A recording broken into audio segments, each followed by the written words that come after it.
Reserve চুরিকেও হার মানিয়েছে বেক্সিমকো গ্রুপের ঋণ কেলেঙ্কারি। খুবই চমৎকার একটা কথা বলেছেন শ্রম উপদেষ্টা ব্রিগেডিয়ার অবসরপ্রাপ্ত general doctor M Sakhawat Hossain. তিনি একজন বিশেষজ্ঞ মানুষ, কিন্তু আজকে সরকারে যে তিনি কিন্তু অনেক বিষয়গুলো অনুধাবন করছেন, বিশ্লেষণ করছেন, ব্যাখ্যা করছেন এবং ভূমিকা রাখছেন।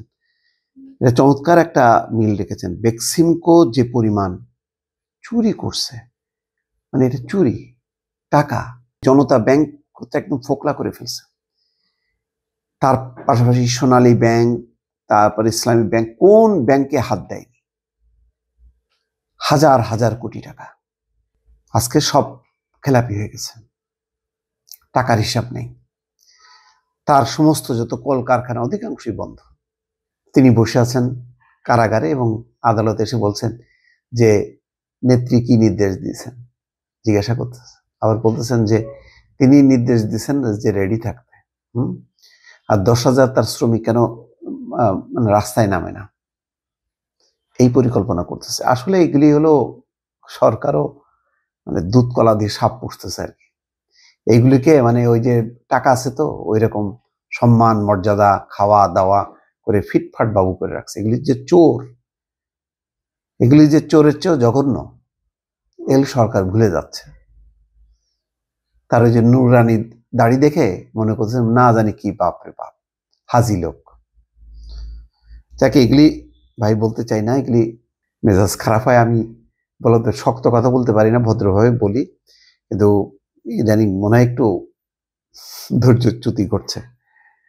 যাক, এখন সাখাওয়াত হোসেন যে কথাটি বলছেন, সে এখন বেক্সিমকো ইয়েগুলো এখন বলা হচ্ছে যে এই লোকটার সালমান এফ রহমানের তার শেয়ারগুলি বিক্রি করে শ্রমিকদের পাওনা পরিশোধ করা হবে।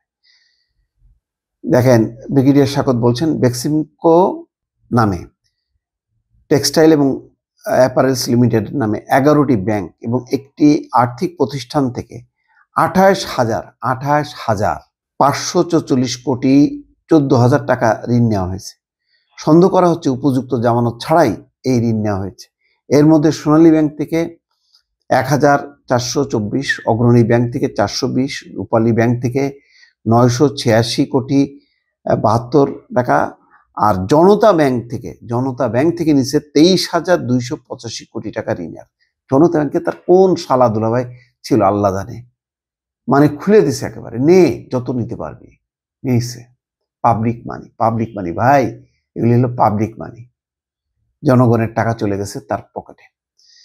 সাখাওয়াত হোসেন বলেন ন্যাশনাল ব্যাংক থেকে 315 কোটি, ইউনাইটেড কমার্শিয়াল ব্যাংক থেকে 333 কোটি, এবি ব্যাংক থেকে 983 কোটি, এক্সিম ব্যাংক থেকে 497 কোটি, গ্লোবাল ইসলামী ব্যাংক থেকে 60 কোটি 65 লাখ, ডাচ বাংলা থেকে 93 কোটি, আইএফআইসি থেকে 78 কোটি, আর্থিক প্রতিষ্ঠান Bangladesh infrastructure finance and fund limited থেকে 86 কোটি ঋণ নিয়েছে বেক্সিমকো। মানে কোনো টাকা বাকি রাখে নাই, চাটতে সব জায়গায় তার চাটাচাটি শেষ। তিনি বলেন সম্পূর্ণ টাকা বেক্সিমকো টেক্সটাইল অ্যান্ড অ্যাপারেলস লিমিটেডের ঋণ, মোট হচ্ছে 28,544 কোটি টাকা। আগেই বলেছি 16টি অস্তিত্ববিহীন প্রতিষ্ঠানের নামে 12,000 কোটি টাকা ঋণ নেওয়া হয়েছে, সব মিলিয়ে 40,000 কোটি টাকার বেশি। এসব ঋণ ব্যাড লোন কিনা আমরা ব্যাংকের কাছে জিজ্ঞাসা করি। আসলে ব্যাংক বলছি ইতিমধ্যে অধিকাংশ তার 7-8 হাজার বাদে বাকি সবই এখন মানে মন্দ ঋণে পরিণত হয়েছে, খেলাপি ঋণে 40,000 কোটি টাকা। এসব ব্যাংকের একটা খতিয়ান ইনকোয়ারি করা হবে, বিশেষ করে এই টাকাগুলি কিভাবে নেওয়া হয়েছে। আমরা যেটা দেখতে পাচ্ছি, সাখাওয়াত বলছেন, আমরা যা দেখতে পাচ্ছি চর্মচক্ষে মনে হয় ব্যাংকে আমাদের অর্থাৎ বাংলাদেশ ব্যাংকের রিজার্ভ চুরি $1 মিলিয়ন চুরি হয়েছিল, তার থেকে বড় কেলেঙ্কারি এটা।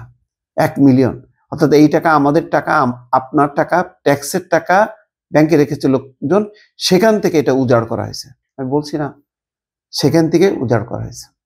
এগুলি আপনি কি করবেন? হ্যাঁ, এগুলি আসে ব্যাংকে হাসি মুখে কথা বলে, মানে আর খোঁজ খবর নাই যে অশান্তি কোথায় কোথায় আছে। আর আইনজীবীরা আছে, তারাও বলে যে স্যার ওই যে কালকে ছাত্রদের 2 গ্রুপে মারামারি হয়েছে, 2 জন মারা গেছে শুনছি, ওই শ্রমিকরা নেমে গেছে, মানে এদেরকে আরো মানে পাম্পটি দিচ্ছে যে দেশ তো শেষ, আপনারা রেডি হন। এই হলো অবস্থা দর্শক, ভালো থাকবেন, আল্লাহ হাফেজ।